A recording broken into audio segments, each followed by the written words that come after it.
आज हम लोग lecture number 4 axes formation of amphibian embryo देख रहे हैं। और जैसा कि डायग्राम दिखा, आज हम लोग गुजेक्वाइड जीन जो ऑर्गेनाइजर स्पेसिफिक होता है उसके काम को देखने जा रहे हैं।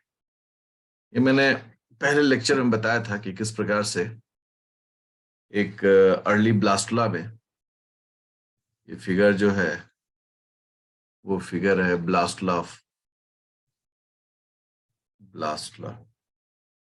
Of N amphibia. तो एम्फीबियन ब्लास्टुला है और इसमें ये जो एरिया है ना ऑर्गेनाइजर कहलाता है और ये निवेकूप सेंटर कहलाता है।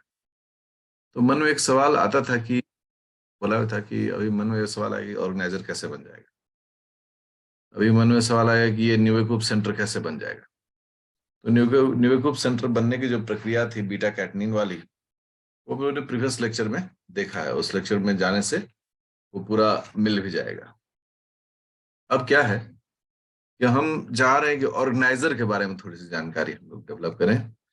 कैसे ऑर्गेनाइजर? तो ऑर्गेनाइजर जो है वहां गुजेक्वाइड जीन और गुजेक्वाइड प्रोटीन, इनका इंपॉर्टेंट रोल जो है ना वो देखा जाता है। अगर गुजेक्वाइड प्रोटीन एक्टिव हो जाएगा ना तो निश्चित रूप से वह ऑर्गेनाइजर को बनाएगा। तो ये जो गुजेक्वाइड जीन ऑब्लिक प्रोटीन दोनों लेके चल रहे हैं, ये क्या करता है? ये बनाता है फॉर्म्स ऑर्गेनाइजर। ये ऑर्गेनाइजर को बनाता है। ठीक है। ऑर्गेनाइजर बनने के लिए कुछ प्रोटीन्स चाहिए होता है जिसे हम लोग बोलते हैं ऑर्गेनाइजर प्रोटीन्स। और ये प्रोटीन्स अगर आप देखें, इस प्रोटीन में कॉर्डिन, इस प्रोटीन में नॉगिन, इस प्रोटीन में गुजेक्वाइड, इस प्रोटीन में फ्रेस्बी, ये सब और भी कुछ छोटे छोटे प्रोटीन्स होते हैं। ये प्रोटीन्स सब चाहिए। अगर ये सारे प्रोटीन्स यहां एक्टिव हो जाए तो वो एरिया क्या कहलाएगा? ऑर्गेनाइजर। और ऑर्गेनाइजर जो है वो डोर्सलाइजेशन को प्रमोट करता है, मतलब वो एरिया डोर्सल होता है। ऑर्गेनाइजर प्रोटीन्स में जैसे कॉर्डिन, नॉगिन, गुजेक्वाइड, फ्रेस्बी, ये सभी बड़े पॉपुलर हैं। हम लोग अगर एक प्रोटीन को भी बना लें, गुजेक्वाइड को, तो हम मान लेंगे कि बाकी भी वहां बन गए। इसलिए हमने कहा कि गुजेक्वाइड जीन का टर्म ले रहे हैं। ये कॉर्डिन नॉगिन जो है ये बीएमपी इनहिबिटर है, आगे इसकी चर्चा होगी। बीएमपी इनहिबिटर बड़े खिलाड़ी हैं ये, ठीक है ना। फ्रिस्बी, गुजेक्वाइड, इन सब की चर्चा होगी। तो गुजेक्वाइड जीन या प्रोटीन अगर एक्टिव हो जाए तो वो ऑर्गेनाइजर को बनाता है। उसके साथ और भी प्रोटीन्स एक्टिव होते हैं जिन्हें हम लोग ऑर्गेनाइजर प्रोटीन्स कहते हैं, लाइक कॉर्डिन, नॉगिन, फ्रिस्बी एक्सेट्रा। ये सभी ऑर्गेनाइजर प्रोटीन्स हैं। अब देखो कैसे ऑर्गेनाइजर के प्रोटीन्स एक्टिव होते हैं। एक ब्लास्टुला, ये जिनोपस का ब्लास्टुला है। हम सब लोग पहले सीख चुके हैं। इस साइड में जो वेंट्रल है वहां बीटा कैटेनिन डिग्रेड कर जाएगा।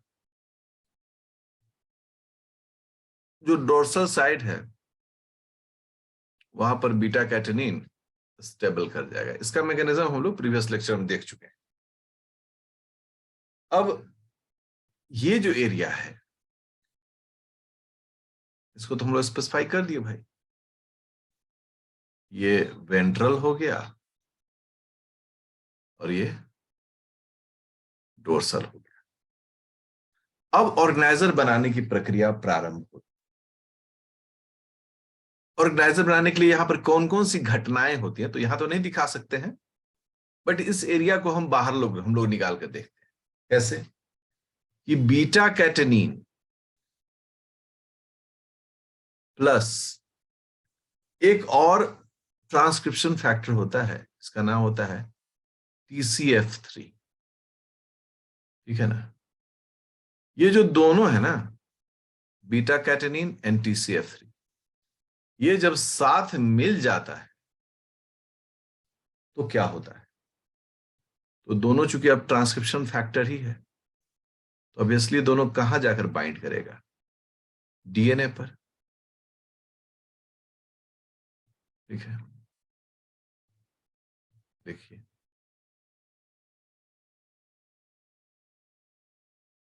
ठीक है, ये DNA है,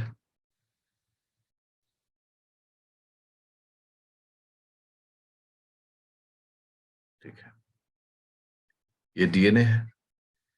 इस DNA में जाकर ये दोनों बाइंड कर जाएगा, ठीक है, अपने प्रोमोटर रीजन में। और बाइंड करने के बाद ये एक mRNA को ट्रांसक्राइब करेगा, जिस mRNA का नाम है mRNA ट्विन। ठीक है, mRNA ट्विन। mRNA ट्विन के अलावे और भी एक जीन होता है जिसको ये प्रमोट करता है, एंड उसका नाम है सियामोइस। सियामोइस मतलब दो तरह के प्रोटीन बनने वाले जो सीक्वेंस हैं डीएनए पर, उसको ये एक्टिवेट करता है। ये साथ साथ नहीं होते हैं। मान लो कि यहां पर ट्विन का है, तो हो सकता है कि यहां पर सियामोइस का, इसलिए आप ऐसा ना माने कि दोनों, मतलब दोनों को ये एक्टिवेट करता है। तो दो अलग अलग बार दिखाने से बढ़िया होता है काम, एक ही बार दिखाते हैं कि mRNA ट्विन एंड सियामोइस इनको फॉर्म करता है। ठीक है, हम इसमें से किसी एक को पिकअप करके, क्योंकि दोनों को साथ साथ पढ़ने में परेशानी हो सकती है, तो हम सियामोइस को लेके चल। अब सियामोइस इसका ट्रांसलेशन हुआ, तो जो प्रोटीन बना उसका नाम पड़ा सियामोइस प्रोटीन। ठीक है, और हम लोग ट्विन को यहां पर छोड़ दे रहे हैं, मतलब ट्विन भी साथ में जाएगा, लेकिन सियामोइस को लेकर हम लोग आगे बढ़ रहे हैं। अब ये जो सियामोइस प्रोटीन है, सियामोइस, ये खुद भी एक ट्रांसक्रिप्शन फैक्टर है। अगर ये खुद भी एक ट्रांसक्रिप्शन फैक्टर है, ये फिर डीएनए के साथ क्या करेगा? बाइंड करेगा। कोई उपाय नहीं है इसको। अब देखिए, ये हो गया हमारा हम सबका डीएनए। डीएनए को हम लोग, और डीएनए के किस जीन से ये जाकर बाइंड करेगा? सियामोइस। ठीक है ना? तो सियामोइस, मान लो कि ये एरिया है, इसको हम ऐसे डार्क कर दे रहे हैं। सियामोइस प्रोटीन इस एरिया से जाकर जुड़ गया, ये जो है ना, ये सियामोइस है। अब चूंकि ट्रांसक्रिप्शन फैक्टर है, तो इसने फिर से एक mRNA को एक्टिवेट, ट्रांसक्राइब किया। उस mRNA का नाम है mRNA गुजेक्वाइड। अब गुजेक्वाइड के अलावा क्या हो सकता है? कॉर्डिन हो सकता है, नॉगिन हो सकता है, फ्रेस भी हो सकता है, लेकिन हम किसी एक को लेकर चल रहे हैं, गुजेक्वाइड।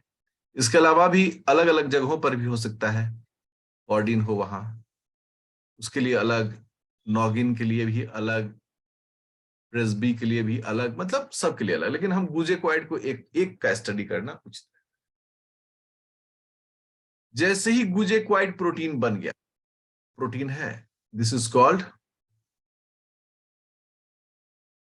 गुजेक्वाइड प्रोटीन।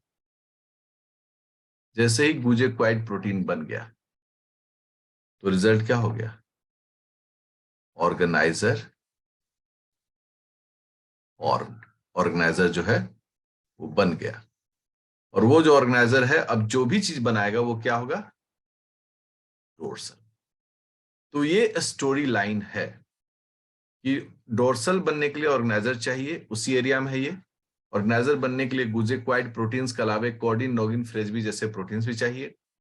गुजेक्वाइड प्रोटीन के सिंथेसिस को होने के लिए, मतलब उसके ट्रांसक्रिप्शन को होने के लिए, उसे मारने के लिए सियामोइस नाम का एक ट्रांसक्रिप्शन फैक्टर चाहिए। सियामोइस ट्रांसक्रिप्शन फैक्टर के सिंथेसिस के लिए हमें बीटा कैटेनिन और टीसीएफ का साथ चाहिए, जो कि इस एमआरएनए को ट्रांसक्राइब करने में मदद करता है। अब थोड़ी सी कथा कहानी, जैसे TCF3 ये क्या है? TCF3 के बारे में बोलते हैं, ये यूबिक्विटिन ट्रांसक्रिप्शन फैक्टर है। अर्थात ये जब एक्टिवेट करेगा, ये जब डीएनए से बाइंड करेगा, किससे? डीएनए से। तो डीएनए से कौन सा एमआरएनए बनेगा? ये यूबिक्विटिन का एमआरएनए बनेगा। यूबिक्विटिन के बारे में हम सब जानते हैं, ये प्रोटियोलाइटिक प्रोटीन है।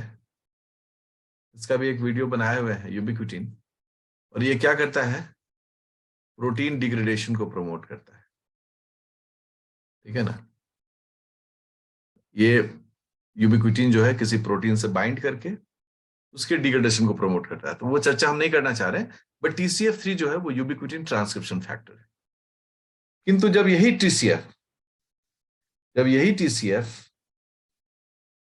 TCF3 किससे जुड़ जाता है? बीटा कैटेनिन से।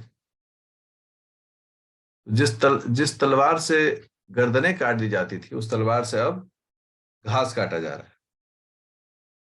तो देखा जाता है कि जब ये TCF बीटा कैटेनिन के साथ आ जाता है, तो यह एक्सिस फॉर्मेशन के लिए क्रिटिकल होता है।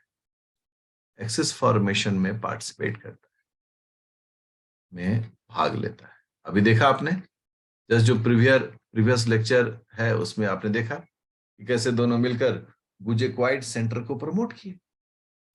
सियामोइस ट्विन जैसे जीन्स को इन्होंने प्रमोट किया, वो काम करें और ऑर्गेनाइजर हो। ये TCF3 का काम है। अकेले रहता तो क्या करता है? ये निश्चित रूप से ये प्रमोट करता है किस चीज को? यूबिक्विटिन के फॉर्मेशन को। इसलिए गुजेक्वाइड के एक्टिविटी के लिए TCF3 का बीटा कैटेनिन के साथ आना बहुत महत्वपूर्ण होता है। तो ये TCF के बारे में जान। और TCF जो है बेसिकली इंडोडर्म एरिया में ही डेवलप करता है। तो ये एक छोटी छोटी चीजें होती हैं जिसको हम लोग ध्यान में रखते हैं। अब क्या है कि बहुत सारे ऐसे प्रोटीन्स भी हैं जिसके बारे में थोड़ी सी हमें जानकारी रखनी चाहिए, जो कैसे पार्टिसिपेट करते हैं, वेंट्रलाइज चीजों करते हैं। एक देख रहे हैं ट्रांसफॉर्मिंग ग्रोथ फैक्टर बीटा, इसके बारे में बात करते हैं तो ये एंडोडर्म में बनता है, फॉर्म्ड इन एंडोडर्म, ठीक है ना। और इनका भी रोल होता है, role in dorsal ventral axis. Dorsal ventral axis में इनका रोल देखा जाता है, ठीक है।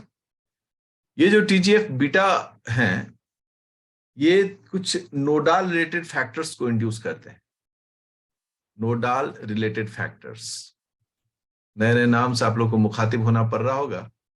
नोडाल रिलेटेड फैक्टर्स को, इनको कहा जाता है XNR1, XNR2, XNR4। ये 3 है। X मतलब हो गया जिनोपस नोडाल रिलेटेड। इसका फुल फॉर्म क्या होता है? जेनोपस, जेनोपस तो एम्फीबिया हो गया। N मतलब नोडाल और R मतलब रिलेटेड। तो ये प्रोटीन्स है जिसका काम देखा जाता है। कैसे देखा जाता है? तो VGT, VG1 जैसे प्रोटीन्स का असर नोडाल पर देखा जाता है, ठीक है ना। XNR124 और यहां पर भी है XNR124। अब देखिए इस पर कैसे काम होता है, ठीक है। अगर ये जो फैक्टर्स हैं उनका कॉन्सेंट्रेशन हाई हो, कॉन्सेंट्रेशन इज वेरी हाई, बहुत ज्यादा मात्रा में अगर ये फैक्टर्स हो मौजूद सेल में, तो ऑर्गेनाइजर बनने में मदद करता है, ऑर्गेनाइजर फॉर्मेशन। गुजेक्वाइड के अलावे अब देखिए इसका खेला।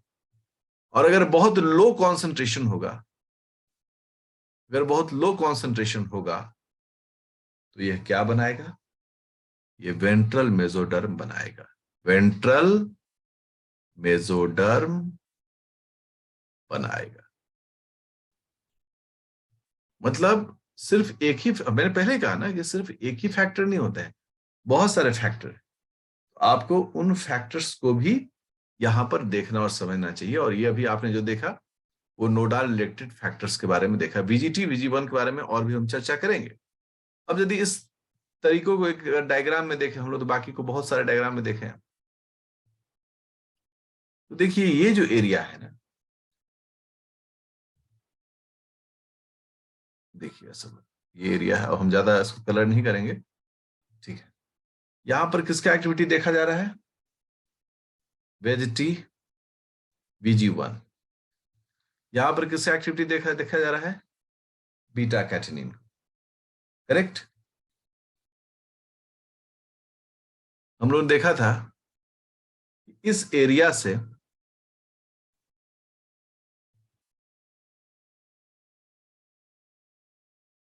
इस एरिया से मेजोडर्म इंड्यूसिंग सिग्नल्स जो है वो निकलते हैं। और यहां जो है वो क्या दिखता है? जिनोपस नोडाल रिलेटेड फैक्टर्स। ये सब बड़ा महत्वपूर्ण जो है ना पार्ट है। इसको थोड़ा सा आप लोग स्टडी भी करिए, स्टडी करिएगा तो और भी ये डेवलप होगा।